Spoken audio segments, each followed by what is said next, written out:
बिस्मिल्लाहिर्रहमानिर्रहीम। अस्सलामुअलैकुम। मेरे वालिदैन ने मुझे नाज़ो नाम से पाला था। मैं उनकी इकलौती औलाद तो नहीं थी, मगर बेटियों में इकलौती थी। अब्बा के 3 बेटे थे और तीनों उनसे बहुत प्यार करते, मगर अब्बा की नज़र मुझ पर रहती। वो मुझे फूलों की तरह रखते थे। इसीलिए जब मेरी शादी हुई तो एक निहायत ही अच्छे और माकूल घराने में मेरी शादी की थी। शादी जिस घर में होकर मैं गई थी, वहाँ सिर्फ 2 भाई थे। नंदों का चक्कर नहीं था, जबकि मेरे शौहर की चचाजाद बहनें कभी कभार उनके घर आती जाती रहती थीं। ससुर भी न थे, बस एक सास और एक देवर। मेरे लिए ये घर जन्नत के जैसा था और अब्बा का भी यही ख्याल था। मगर मैं क्या जानती थी कि इस बज़ाहिर हंसते भसते घराने में कितनी ही तारीकियां छुपी होंगी। मेरी शादी का दिन था, जब मैं खुशी खुशी बैठी अपने शौहर के आने का इंतज़ार कर रही थी। अब्बा ने मुझे समझा बुझा कर भेजा था कि हमेशा अपने शौहर की कदर व इज्जत करना। तुम जितना उसका ख्याल रखोगी, वो उतनी तुम्हारी इज्जत करेगा। मैं अब्बा की ये बात अपने पल्लू से बांधे बैठी थी, मगर फिर मैं बैठी ही रह गई थी, क्योंकि रात का 1 बज गया था। अभी तक मेरे शौहर नामदार का कोई निशान नहीं था। बैठे बैठे इंतजार करते काफी देर गुजर गई। अब तो मेरी कमर अकड़ने लगी थी। इससे पहले कि मैं सोने के लिए अपनी आंखें बंद करती, कमरे का दरवाजा खुला। देखा तो सामने 17-18 साल की लड़की खड़ी थी। भाभी, आप तो थक गई होंगी। आपको अगर कुछ चाहिए तो मुझे बता दें, मैं आपके लिए ले आती हूँ। शायद ये मेरे शौहर की चचाजाद बहन ही थी, जो मुझसे पूछने आई थी। मैंने नफी में सर हिला दिया। मैं उसे क्या बताती कि मेरे दिल में अजीब से खौफ हैं। वो मेरी इरादे भांप गई, कहने लगी, आप परेशान ना हो भाभी, भैया बाहर दोस्तों में हैं। दरअसल आसिफ भाई ज़्यादातर मसरूफ रहते हैं, तो उनके दोस्तों को उनसे मिलने का ज़्यादा मौका नहीं मिलता। जो भी शादी वाले दिन इन्हें पकड़ कर बैठे हैं। आप बिल्कुल परेशान मत हों, थोड़ी ही देर में आ जाएंगे। ये कहकर उसने कमरे का दरवाज़ा बंद किया और चली गई, जबकि मैं फिर से आसिर का इंतज़ार करने लगी। मगर आसिर ने ना आना था, सो वो ना आए। 1 बजे का वक्त गुजर गया, 2 भी बज गए। उस वक्त पूरे घर में खामोशी थी कि जब एक शोर सा उठा। बाहर ऊंची ऊंची आवाज में कुछ औरत थी जो बातें कर रही थी। फिर किसी औरत के रोने की आवाज आई और एक मर्द के चीखने चिल्लाने की। मेरा दिल तो बड़ा चाहा, तजस्सुस भी बहुत हुआ कि मैं उठकर बाहर जाकर देखूं कि आखिर हो क्या रहा है। मगर ये हंगामा जारी रहा। नई नवेली दुल्हन थी, यूं उठकर लड़ाई झगड़े का हिस्सा नहीं बन सकती थी, सो मैं बैठी ही रह गई। लेकिन आज सोचती हूँ, उस वक्त वो लड़ाई देख लेती तो मेरे दिल में बोझ न रहता, न मैं अपने शौहर के सामने शर्मिंदा होती। खैर, मैं वहीं बैठी रही। लड़ाई तकरीबन आधे घंटे बाद खत्म हो गई। अब तो मुझे उम्मीद थी कि मेरा शौहर शायद ना ही आए। क्या मालूम दोस्तों से अनबन हो गई हो। किसी भी किस्म की बदमज़गी शादी वाले घरों में हो ही जाती है, मगर ऐसा नहीं था। तकरीबन 1 घंटे बाद दरवाज़ा खुला। खुदा खुदा करके मेरे शौहर कमरे में दाखिल हुए तो मैंने सुख का सांस लिया। अब कम अज़ कम मैं सुकून से सो तो सकती थी, क्योंकि उनके आने से पहले मैं दरवाजे को बंद भी नहीं कर सकती थी। उनको देखते ही मैंने सलाम किया, मगर वो अपने चेहरे पर तेवरी चढ़ाए दूसरी तरफ को चल दिए। मैं फ्रेश होकर आता हूँ। इनका रुख गुसल खाने की तरफ था। मैं बस देखती रह गई थी और फिर वो गुसल खाने में घुस गए। तकरीबन 1 घंटा मुसलसल पानी गिरने की आवाज़ आती रही। मैं समझी नहीं थी कि वो नहा रहे हैं या मुझे टाल रहे हैं। मैं उनका इंतज़ार करने लगी, सोचा कहीं आजमा न रहे हूँ। 1 घंटे के बाद गुसल खाने का दरवाज़ा खुला तो अजीब सी बदबू आने लगी, जैसे वो अभी अभी सिगरेट पीकर निकले हों। और वाकई वो बू सिगरेट ही की थी। मुझसे कहने लगे, जाओ तुम भी जाकर फ्रेश हो जाओ, काफ़ी देर हो गई है ना, पूरे दिन से थक गई होगी।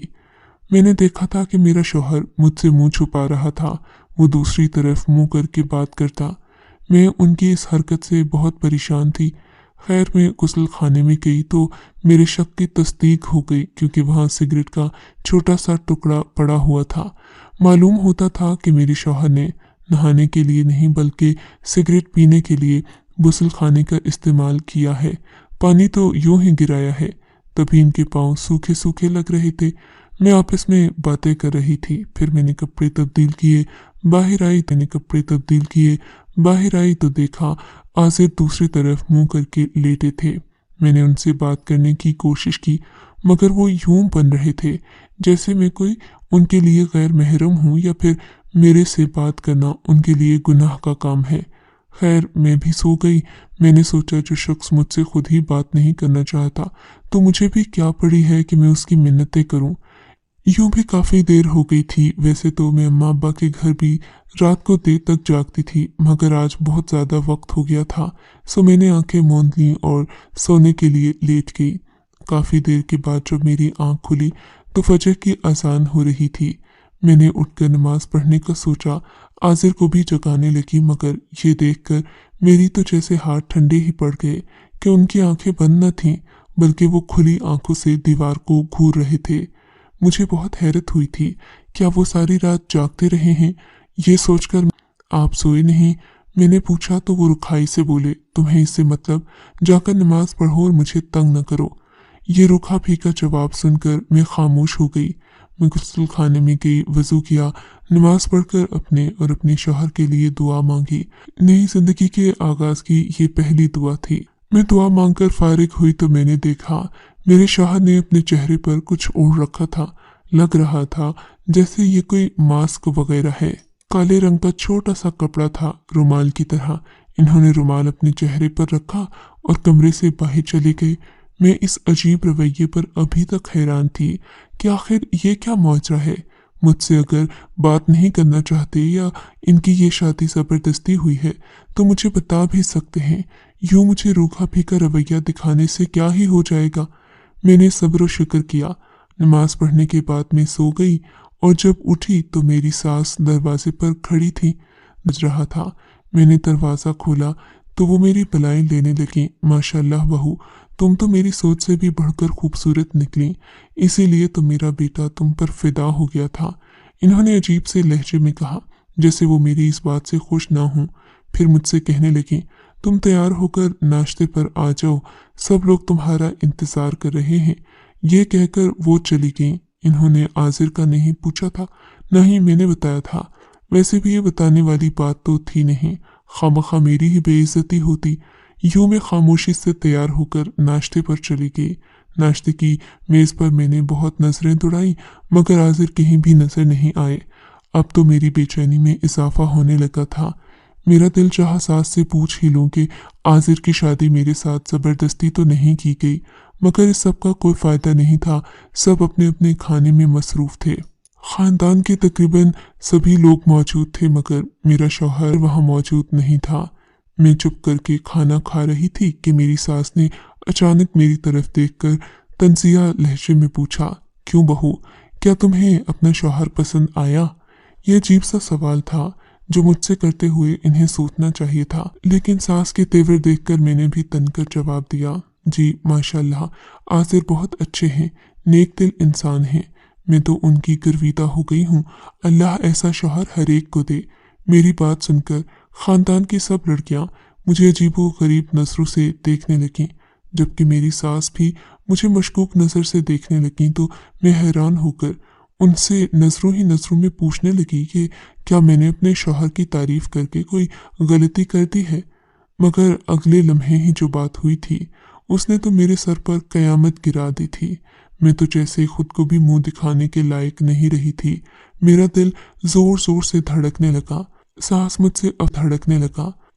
मुझसे अफसोस करने लगी, मैं जानती हूँ बहू, तुम नई इस घर में आई हो।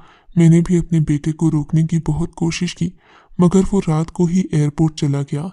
कहने लगा कि उसे अब अमेरिका में नौकरी करना है। नौकरी करेगा, कुछ पैसे रुपए कमाएगा, तभी तो वापस आकर तुम्हारे लिए तुम्हारी शायानी शान जिंदगी तुम्हें दे सकेगा। ये कहकर सास तो खामोश हो गई, मगर मैं उनका चेहरा देखने लगी। बेचारी अपने शौहर को भी देख न सकी। एक लड़की ने जब ये कहा तो मेरा दिल जोर जोर से बजने लगा। अगर वो मेरा शौहर नहीं था जो मेरे कमरे में आया था, तो फिर वो कौन था? मैं सास से भी पूछ नहीं सकती थी। अगर मैं ऐसा पूछती और ये सवाल करती तो यकीनन मेरी सास मुझ पर ही इल्ज़ाम लगाती या ये कह देती कि मेरी बहू पर जन्नात का साया है जो इसे जगह जगह अपना शौहर नजर आता है। खामोशी से सोचने लगी, उस शख्स का चेहरा याद करने लगी जो रात को मेरे कमरे में आया था। अजनबियों की तरह दूसरी तरफ मुंह करके लेटा रहा और सोया भी नहीं। जाहिर है उसकी आंख भी कैसे लगती, वो एक अजनबी था। खुदा जाने वो एक अजनबी बनकर मेरे कमरे में आया ही क्यों था, क्या चाहता था वो मुझसे। ये सोचते सोचते मेरे सर में दर्द होने लगा। मैंने फैसला कर लिया, आज इस घर के सब मेहमानों से मिलकर रहूंगी। अगर वो शख्स मेहमानों में हुआ तो मुझे दिखाई दे जाएगा। मैं पूरा दिन बैठी सब लोगों से मिलती जुलती रही, किसी को चाय पेश की तो किसी के साथ बातें की, मगर वो शख्स मुझे कहीं नजर नहीं आया। काफी देर इंतजार करने के बाद मैं मायूस हो गई। सोचा कि रात होगी तो ये बात खुद ही खुल जाएगी, और फिर वही हुआ जैसा कि मैंने सोचा था। मगरिब के बाद मैं अपने कमरे में जा रही थी कि घर के दरवाजे पर दस्तक हुई। न जाने मुझे क्या हुआ, मैंने जाकर फौरन से दरवाज़ा खोला तो सामने वही शख्स खड़ा था। उसे देखकर मेरी हैरत भर आई। क्या हुआ भाभी, आप इतनी परेशान क्यों हैं? उसके मुंह से भाभी का लफ्ज सुनकर मेरे तो जैसे सर पर आसमान आ गिरा। क्या तुम आसिर के भाई हो? मैंने रुकते रुकते पूछा था। जी हाँ, मैं आसिर भाई का छोटा भाई हूँ और आपसे कुछ बात भी करना चाहता हूँ। ये कहकर वो मुझसे कुछ कहने ही वाला था कि मेरी सास भी दरवाजे तक आ गई और अपने बेटे को बुलाने लगी। माजिद बेटे, तुम कब आए? मैंने तुम्हें देखा नहीं। शादी के बाद से तो तुम गायब ही हो गए। घर में इतनी जिम्मेदारियां थीं। भाई, तुम्हारा बड़ा भाई तो शादी की रात ही भागकर अमेरिका चला गया। देखो ना, मैंने उसे कितना मना किया लेकिन फिर भी वो पास नहीं आया। उनकी बातें सुनकर माजिद उनके आगे हाथ जोड़ने लगा। बस करे माँ जी, अब तो आप ऐसी बातें छोड़ दें। भाई तो अब यहाँ से चले भी गए हैं, मगर आपके दिल को चैन नहीं आया? आए है, क्या पट्टी पढ़ा दी तुम्हें उस आजिर ने जो तुम एक ही रात में गज़ब खुदा का। मैंने तुम्हें किन असियतों से पाला है, मगर तुम हो कि अपने बड़े भाई की ही जुबान बोलते हो। आइंदा अगर मैंने तुम्हारे मुंह से आजिर का लफ्ज सुना तो बहुत बुरा होगा। और हाँ लड़की, तुम भी किसी उम्मीद में मत रहना। जब तुम्हारा शौहर खर्चा भेजेगा तभी तुम इस घर में रह पाओगी। उसके अलावा अगर तुम्हें घर में कुछ काम है या तुम खाना पीना चाहती हो तो तुम्हें मुझसे इजाज़त लेना होगी। मैं तुम्हें काम के बदले 2 वक्त की रोटी दे सकती हूँ। ये कहकर मेरी सास अंदर कमरे में चली गई और मैं हक्का बक्का ये सब मंजर देख रही थी। मेरे मैके से भी मेरे भाई और वालिद आने वाले थे। मैंने सोच लिया था कि अब मैं हर सूरत ये बात उन्हें बताकर रहूंगी। अगर ये लोग मुझे रख नहीं सकते थे तो मुझे ब्याहकर इस घर में ही क्यों लाए। मगर इससे पहले कि मैं कुछ और सोचती, मेरा देवर यानी कि रात को मेरे कमरे में आने वाला शख्स मेरे पास आया और बोला, भाभी मुझे माफ़ कर दें। मजबूरी में मुझे ये सब करना पड़ा, लेकिन यकीन करें मैं आपको अपनी बड़ी बहन की तरह समझता हूँ। मैंने तो पलटकर आपका चेहरा भी नहीं देखा। मैं दूसरी तरफ मुंह करके सोया रहा। मैंने आपको एक बहन से बढ़कर इज्जत दी है, और जैसा आप सोच रही हैं ना, वैसा कुछ भी नहीं है। भाई आपसे मोहब्बत करते हैं। बस आप जब हमारी हकीकत जानेगी तो आपको खुद ही मालूम हो जाएगा कि मेरे भाई ने ऐसा क्यों किया। ये कहकर वो वहां से चला गया और मुझे ये भी ताकीद की कि मैं अपने घर वालों को कुछ न बताऊं। मैंने भी सोचा, जज्बाती होने की क्या ही ज़रूरत है, मैं इंतज़ार कर लेती हूँ। 1-2 दिन और यहाँ रहूंगी तो मालूम पड़ जाएगा कि मेरी सास को आखिर मुझसे दुश्मनी क्या है, वो क्या चाहती हैं, और उनके लिए मुझे क्या करना पड़ेगा कि वो खुश हो जाए। मगर मेरी सास शायद इस इंतज़ार में थी कि कब मैं फट पड़ूं, उनके सामने अपने शौहर की बुराई करूं और वो इस शादी को खवा दें। बार बार वो ऐसी ही बातें कर रही थी। जब मेरे भाई मुझसे मिलने के लिए आए तो मेरी सास ने उनके सामने भी यही मुद्दा रख दिया। मैं आपसे बहुत शर्मिंदा हूँ भाई साहिब। मेरी सास ने हाथ जोड़कर मेरे वालिद से माफ़ी मांगी। क्यों बहन, क्या हुआ? मेरे वालिद ने हैरत से पूछा था। मेरे अब्बा और भाईजान सब लोग नाश्ता लेकर मेरे घर आए थे। ये हमारे यहाँ रस्म थी कि शादी के दूसरे दिन मैके वाले दुल्हन के लिए नाश्ता लेकर जाते हैं। मेरे वालिद हैरत से मेरी सास को देखने लगे। क्या मतलब है बहन जी, क्या मेरी बेटी के साथ आप लोगों ने धोखा किया है? आसिर कहाँ है, नजर नहीं आ रहा। मेरे अब्बा ने हड़बड़ाकर पूछा। जी बस आपको यही बताना चाहती थी। बताएं बहन जी, आप इतनी देर क्यों लगा रही हैं? मेरी तो जान पर बनी है। मेरी इकलौती बेटी है ये, जो मैंने इतने प्यार से आपको दी है। आप ही ने तो कहा था आप मेरी बेटी को हाथ का छाला बनाकर रखेंगी। मेरे अब्बा ने कहा। जी मैंने कहा था, मगर मेरी औलाद ना हल्फ निकलेगी मैंने सोचा नहीं था। आप खुलकर बात करें बहन जी, इतना बात को तूल देने की जरूरत नहीं है। अब्बा जान सपाट लहजे में बोले। भाईजान दरअसल बात यह है कि मेरा बेटा शादी की रात ही दुबई के लिए रवाना हो गया। उसे वहां बहुत अच्छी नौकरी मिल रही थी, बस इसीलिए वो रुका नहीं। कह रहा है कि 6 महीने में वो वापस आ जाएगा, हम सबकी जिंदगियां बदल देगा। मैं आपकी बेटी से भी शर्मिंदा हूँ कि मेरे बेटे ने मेरी बात नहीं मानी, वो शादी की रात ही दुबई चला गया। क्योंकि अगर ऐसा ना होता तो फिर बाद में उसे नौकरी न मिल पाती। मेरी सास बड़े आजिज लहजे में ये बातें किए जा रही थीं और अब्बू जान भी उनकी हाँ में हाँ मिला रहे थे। सास ने अब्बा जान को साफ तौर पर कह दिया कि वो मेरा माँ की तरह ख्याल रखती हैं, मुझ पर कभी कोई आंच नहीं आने देंगी, इसलिए वो बेफिक्र हो जाएं। अब्बा जान पहले तो बहुत गुस्से में थे, मगर फिर मेरी सास की मीठी प्यारी बातें सुनकर वो भी बहुत गुस्से में थे, मगर फिर मेरी सास की मीठी प्यारी बातें सुनकर वो भी खामोश हो गए। बोले कि अगर मेरी बेटी खुश है तो मुझे कोई एतराज नहीं। मैंने भी इस बात में सर हिला दिया, गोया मुझे इस घर में रहने से कोई मसला नहीं था। मेरी सास ने मुझे अजीब नजरों से देखा और फिर नाश्ते के खत्म होने के बाद मुझसे कहने लगी, मैं बेटी होने के नाते तुम्हें ये बात समझा रही हूँ। मैं तुम्हारी माँ की तरह हूँ। अगर तुम जिंदगी में आगे बढ़ना चाहती हो, हमेशा खुश रहना चाहती हो, तो अपने जहन को किसी और समत में ले जाओ। कुछ अपने बारे में सोचो मेरी बेटी, वरना तो तुम यूं ही पड़ी रह जाओगी। सास की बातें अजीब थी जो मेरी समझ में ना आती। मैं जाकर अपने कमरे में रोने लगी। सिवाय रोने के अब मेरे पास और कोई चारा नहीं था। अब्बा को तो अम्मा जान ने मुतमईन कर दिया था, मगर मेरे देवर का कमरे में आना और फिर मेरा शौहर, वो शादी की रात ही दुबई चला गया, मुझसे कर सकती थी। रो रो कर मेरा बुरा हाल हो गया कि तभी मोबाइल फोन की घंटी बजी।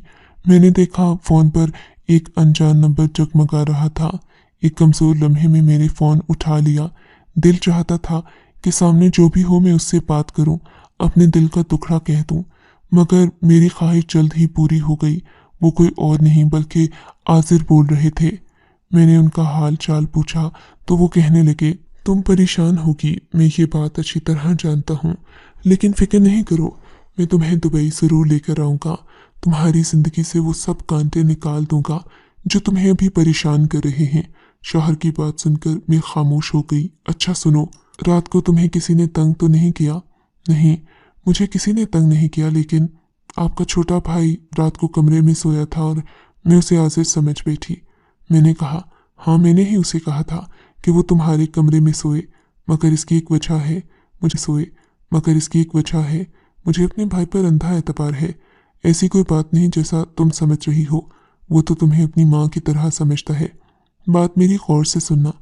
दरअसल मेरी माँ सगी नहीं है, वो मेरी सौतेली माँ है, जबकि मेरे भाई माजिद की वो सगी माँ है। मेरे बाबा ने जब अम्मी से शादी की थी तो अम्मा ने वादा किया था कि वो मेरा ख्याल रखेंगी। सबसे पहले वो मेरी शादी करवाएंगी, क्योंकि अब्बा उन दिनों बीमारी के आखिरी मरहले में थे, उनके बचने के इम्कानात कम थे। अम्मा ने शायद अब्बा की बीमारी और उनकी जिंदगी के कम दिन देखकर ही उनसे शादी की थी, वरना अम्मा बेपनाह खूबसूरत थीं। खैर से अब्बा ने वसीयत की थी कि सबसे पहले मेरी शादी होगी, मेरा घर बसेगा, तभी मेरी अब्बा की जायदाद मेरी माँ को मिलेगी। मेरी सौतेली माँ बड़ी ही शातिर दिमाग की औरत है। इन्होंने मुझसे पहले तो रिश्ते के लिए कहा कि वो मेरा रिश्ता एक खूबसूरत अच्छी लड़की से करेंगी और मेरी जिंदगी के सब। मुझे अपनी माँ का इरादा मालूम नहीं था। निकाह के बाद मेरी माँ ने एक अजीब नाटक किया। बोली कि अगर तुमने मुझे अपने बाप की जायदाद न दी तो मैं भी ऐसा नाटक करूंगी कि तुम्हारे ससुराल वाले तुम्हें तलाक देने पर मजबूर कर देंगे। सो बेहतर है कि तुम अभी और इसी वक्त सब जायदाद मेरे नाम कर दो। भाई को ये बात अजीब लगी। इन्होंने मुझसे कहा कि जरूर मेरी माँ मेरी दुल्हन को और मुझे नुकसान पहुंचाना चाहती हैं। तुम दुल्हन के कमरे में चले जाना, उसकी हिफाजत करना, बाकी मैं देख लूंगा। वैसे भी मेरा वीजा लग चुका है, बाकी भी काम मुकम्मल हो गए थे। मैं चाहता था कि शादी के बाद इस मुल्क से जाऊं, मगर अम्मा ने मजबूर कर दिया और यूं मैं अपनी जिम्मेदारी अपने भाई को सौंप कर वहां से चला गया। भाई को कहने का मकसद सिर्फ और सिर्फ ये था ताकि तुम महफूज रहो, क्योंकि मेरी माँ इस हद तक भी जा सकती थी कि तुम पर किसी भी तरह का हमला करवा कर तुम्हें जान से मरवा देती। बस इसीलिए, मगर मैं जानता हूँ मेरा भाई मेरे छोटे बच्चों की तरह है। हम दोनों भाइयों में कोई बैर नहीं, बस बैर मेरी माँ को है, जो इंशाअल्लाह जल्द ख़त्म हो जाएगा। मैं यहाँ से पैसे कमा कर लाऊंगा तो मेरी ज़िंदगी भी सवर जाएगी। फिर मेरी माँ का रवैया मुझसे बदल जाएगा और तुम अपने कागजात के लिए माजिद से कहो कि वो तुम्हारी मदद करे। शौहर की बात सुनकर मैंने एक ठंडी आह भरी और सोचने लगी, इस मुआशरे में औरत का दुश्मन और कोई नहीं, बल्कि औरत खुद दूसरी औरत की दुश्मन है। मैं सब औरतों से यही कहूँगी कि खुदारा अपनी बहू को अपना दुश्मन ना समझें और ना ही बहुएं अपनी सास को किसी महाज की तरह समझकर सर करने की कोशिश करें। आपको अगर ये कहानी अच्छी लगी है तो इस वीडियो को लाइक कीजिए और इस तरह की मजीद कहानियां सुनने के लिए हमारे चैनल को जरूर सब्सक्राइब कीजिए। कहानी सुनने का शुक्रिया। आपसे मुलाकात होगी अगली वीडियो में। तब तक के लिए अल्लाह हाफिज।